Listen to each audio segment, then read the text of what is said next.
नमस्कार, पुष्पेश्वर जी के क्लास में आपका स्वागत है। भारतीय जनगणना जो 2021 में ही होना था, लेकिन कोविड के कारण कोविड-19 उस समय जोरों से देश में फैला हुआ था, जिसके कारण 2021 में जनगणना नहीं हो सका। अब बड़ी खबर सामने आई है कि यह 2021 की जनगणना अब 2027 में होने वाली है और यह जनगणना पूरी तरह से डिजिटल होगी। ऐप के माध्यम से यह जनगणना संपन्न होगी। 5 साल देरी होने के बावजूद यह जनगणना ऐतिहासिक बदलाव लाएगी। जानते हैं इस बारे में। पहली बार होगा कि देश में जनगणना पूरी तरह से डिजिटल माध्यम से संपन्न होगी।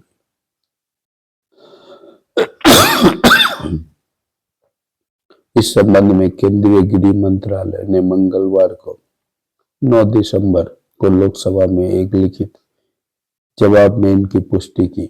गृह राज्य मंत्री नित्यानंद राय ने बताया कि डेटा संग्रह के लिए मोबाइल एप्लीकेशन का उपयोग किया जाएगा। इस बड़े कदम के साथ भारत अब अमेरिका, ब्रिटेन, घाना, केन्या जैसे देशों की कतार में शामिल हो जाएगा, जहां पहले ही डिजिटल या हाइब्रिड जनगणनाएं सफलतापूर्वक आयोजित हो चुकी है।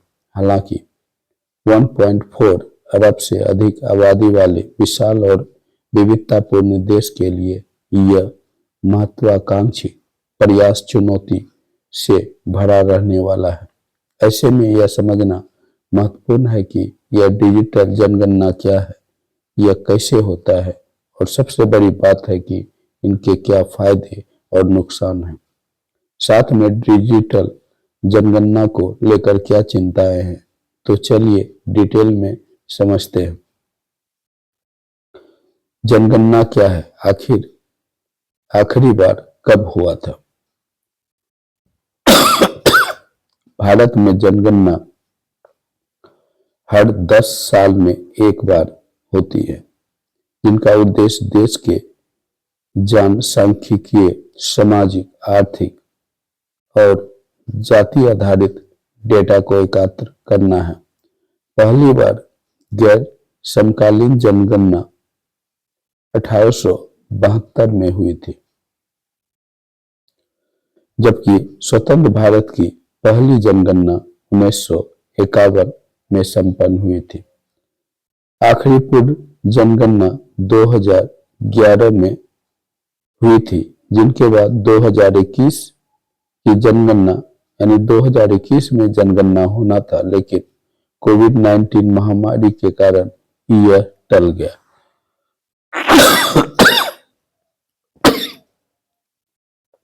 ओके गाइस, थोड़ा तबीयत खराब होने के कारण थोड़ा सा आवाज फंस रहा है, खांसी हो रही है। जनगणना क्या है, आखिर कब हुआ था? तो यह जो है महामारी से उत्पन्न देरी के बाद विभिन्न चुनाव, प्रशासनिक प्रक्रियागत विलंबों और प्रशासनिक सीमाओं को फ्रीज करने की समय सीमा में विस्तार के कारण जनगणना अब 2027 तक खिसक गई। ऐसा जो है खिसकने का कारण 2021 से 27 तक, इसका कारण है महामारी से उत्पन्न देरी, कोविड-19 के कारण देरी हुआ, विभिन्न चुनाव, प्रशासनिक प्रक्रियागत विलंबों, चुनाव हुआ अनेक राज्य में, प्रशासनिक प्रक्रियागत विलंबों, प्रशासनिक सीमाओं को फ्रीज करने की समय सीमा में विस्तार के कारण अब जनगणना 2027 तक खिसक गई है। 2027 की यह जनगणना भारत की 16वीं, ऐसा परीक्षा में पूछा जाता है, केमी जनगणना है, कितने नंबर की जनगणना है, 16वीं जनगणना होगी। 2021 की 15वीं थी और 2027 की जो है सॉरी 2011 की जो जनगणना संपन्न हुई थी वह 15वीं थी, और 15 साल बाद 2027 में जो जनगणना होगी वह 16वीं होगी, जिनके 2 मुख्य चरणों में पूरा किया जाएगा। इसका चरण कितना होगा? 2। पहला चरण अप्रैल 2026 तक घर सूचीकरण, यानी 2026 जो आने वाला है, अप्रैल से जो है पहले चरण का घर सूचीकरण और हाउस मैपिंग होगा। इनके बाद दूसरा चरण होगा जनगणना, जनसंख्या गणना, जो फरवरी मार्च 2027 में संपन्न होगी। जिन क्षेत्रों में बर्फबारी होती है उनके लिए विशेष प्रावधान किए गए हैं ताकि गणना प्रक्रिया बाधित न हो, चाहे भौगोलिक परिस्थितियां कैसी भी हो। 2027 की जनगणना में क्या नया है, नया क्या है, इसके बारे में जानते हैं। इस जनगणना के कुछ नए और महत्वपूर्ण पहलू जो पहले जनगणना में नहीं थी। पहली बार यह पूरी तरह से डिजिटल होगी, जो इससे पहले डिजिटल जनगणना भारत में नहीं हुई है। पूरी तरह से डिजिटल होगी, जहां पारंपरिक कागजी फॉर्मों के बजाय गणना कर्मी अपने स्मार्टफोन से, पहले क्या होता था, कागज फॉर्म भरा जाता था, जनगणना पूछा जाता था घर घर जाके, गणना कर्मी जो है वही कागज में डेटा भरता था। लेकिन अब अपने स्मार्टफोन से गणना कर्मी विशेष ऐप का उपयोग करते हुए डेटा को एकत्र करेगा, कलेक्ट करेगा।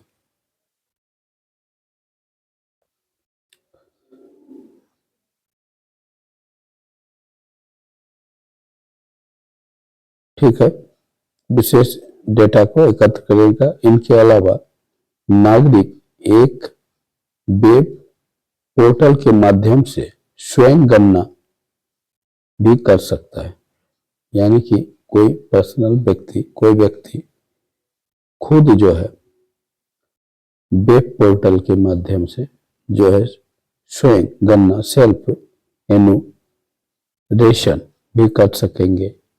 इससे प्रक्रिया में उनकी सीधी भागीदारी सुनिश्चित होगी। इस गणना में जाति गणना भी शामिल है। इसमें जो है जाति गणना भी होगी, जहां स्वतंत्र भारत में पहली बार अनुसूचित जाति और अनुसूचित जनजाति के अलावा अन्य जातियों का विस्तृत डेटा एकत्र किया जाएगा। भारत में आखिरी पूर्ण जाति गणना 1931 में हुई थी। ऐप 16 भाषाओं में उपलब्ध होगी, जिससे भाषाई समावेशिता सुनिश्चित होगी। कनेक्टिविटी की समस्या वाले दूर दराज के क्षेत्रों के लिए एक हाइब्रिड फॉर्मेट का भी प्रावधान है, जहां कागजी फॉर्म का बैकअप उपलब्ध होगा, यानी जहां मोबाइल कनेक्टिविटी नहीं है, टावर नहीं है, उस समस्या दूर दराज के क्षेत्रों के लिए वहां जो है हाइब्रिड फॉर्मेट का प्रावधान है, यानी वहां कागजी फॉर्म से भी भरा जाएगा। इस व्यापक डाटा का उपयोग जनप्रतिनिधित्व अधिनियम के तहत निर्वाचन क्षेत्रों के परिसीमन, आरक्षण नीतियों के निर्धारण, राष्ट्रीय नागरिक रजिस्टर और महिलाओं के लिए 33% आरक्षण जैसी महत्वपूर्ण नीतियों के आधार के रूप में किया जाएगा।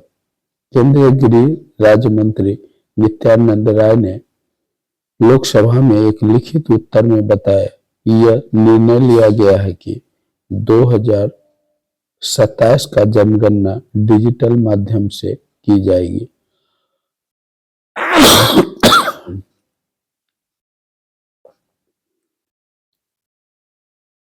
केंद्रीय गृह मंत्री गृह राज्य मंत्री नित्यानंद राय ने लोकसभा में एक लिखित उत्तर में यह निर्णय लिया कि जनगणना 2027 डिजिटल माध्यम से की जाएगी। डेटा मोबाइल ऐप के जरिए एकत्रित किया जाएगा। जनता वेब पोर्टल के माध्यम से भी स्वयं जनगणना कर सकेगी। यह स्पष्ट करता है कि सरकार प्रक्रिया को तकनीकी आधारित बनाने के लिए प्रतिबद्ध है। उन्होंने आगे कहा कि जनगणना में प्रत्येक व्यक्ति की जानकारी उस स्थान पर जुटाई जाएगी जहां वे गणना अवधि के दौरान पाए जाते हैं। इनके साथ ही व्यापक प्रश्नावली में जन्म स्थान, अंतिम निवास,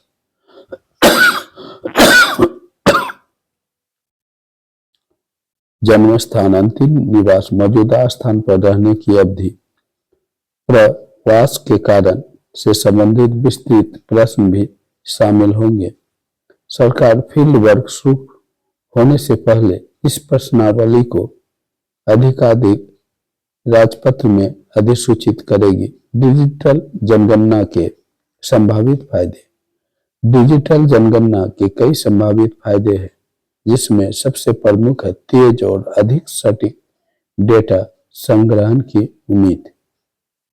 तेज, फास्ट और अधिक सटीक डेटा संग्रहण की उम्मीद। डिजिटल तरीके भारत को दशकों से कागज आधारित प्रक्रिया की धीमी और त्रुटिपूर्ण बनाने वाली बड़ी समस्या से निपटने में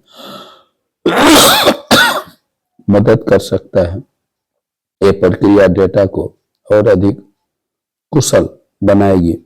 माना जा रहा है कि डिजिटल माध्यम से प्रारंभिक आंकड़े मात्र 10 दिनों में उपलब्ध हो जाएंगे, जबकि अंतिम आंकड़े 6 से 9 महीने के भीतर जारी किए जा सकेंगे।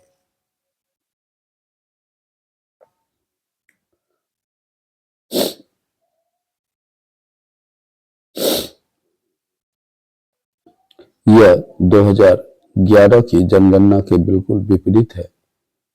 इसके अंतिम आंकड़े को पूरी तरह से संकलित और प्रकाशित होने में कई साल लग गए थे। तेजी से उपलब्ध डेटा का सीधा उपयोग 2029 के संसदीय निर्वाचन क्षेत्र के परिसीमन में किया जा सकेगा। 29 का संसदीय निर्वाचन क्षेत्र परिसीमन विभिन्न सरकारी योजनाओं, फंड आवंटन, जन कल्याण कार्यक्रमों, विभिन्न सरकारी योजना के लिए, फंड आवंटन के लिए, जन कल्याण कार्यक्रमों के लिए अधिक सटीक योजना बनाने में किया जा सकेगा। जियो टैगिंग ऐप के भीतर सत्यापित सुविधा और स्वयं गणना की सुविधा से ग्रामीण इलाके, प्रवासी आबादी और कागजी प्रक्रिया में होने वाले अंडर काउंटिंग में महत्वपूर्ण कमी आने की उम्मीद है। डिजिटल जनगणना से लागत में भी कमी आने की संभावना है। सरकार को लाखों टैबलेट खरीदने की आवश्यकता नहीं है, क्योंकि जनगणना कर्मी अपने स्वयं के स्मार्टफोन का उपयोग करेंगे। इस पूरी प्रक्रिया के लिए कुल 14,618 करोड़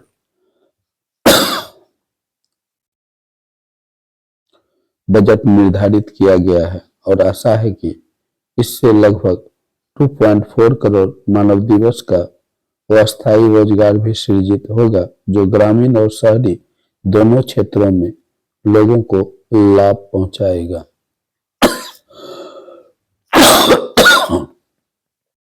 डिजिटल जनगणना के संभावित जोखिम और चिंताएं।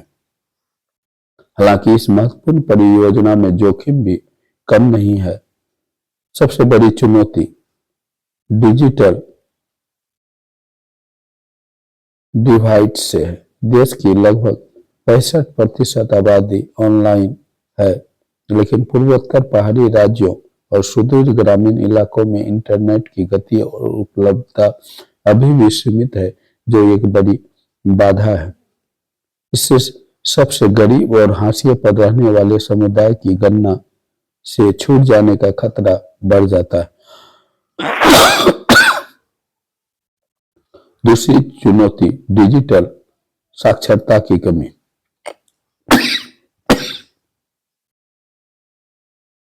एक है इंटरनेट की कमी, हर क्षेत्र में इंटरनेट उपलब्ध नहीं है। दूसरा डिजिटल साक्षरता की कमी है। जनगणना के लिए चुनौती तैनात किए जाने वाले 3 मिलियन से अधिक शिक्षक आधारित गणना कर्मियों को नई तकनीकी का गहन परीक्षण की आवश्यकता होगी। इनके अतिरिक्त बुजुर्ग, महिलाओं और प्रवासी मजदूरों में ऐप आधारित बातचीत के प्रति संकोच और अनिश्चितता देखी जा सकती है, जिससे डाटा संग्रह की गुणवत्ता प्रभावित हो सकती है। तीसरी चिंता साइबर सुरक्षा और गोपनीयता से है।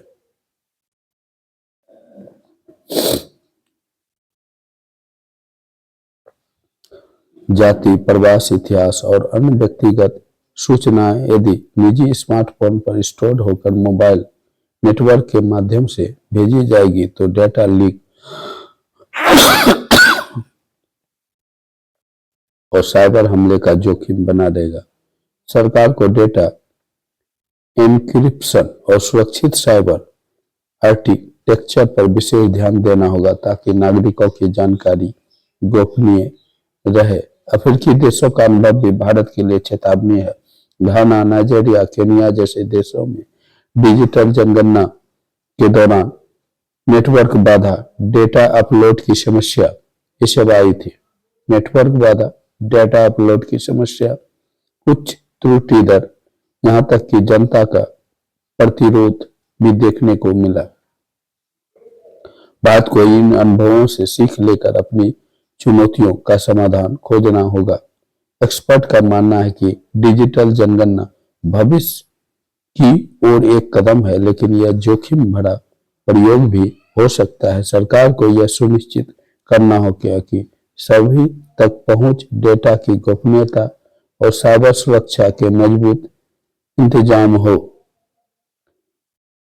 ऑफलाइन डेटा सिंक और रियल टाइम सपोर्ट जैसी सुविधा से कई चुनौतियों का समाधान हो सकता है। ओके गाइस, वीडियो कैसा लगा जरूर बताइएगा। वीडियो अच्छा लगा तो वीडियो को लाइक कीजिएगा, चैनल को सब्सक्राइब करिएगा। यह जो है 2027 में डिजिटल जनगणना जो होने वाली है भारत में, उसी पर बातचीत हो रही थी। Okay, bye.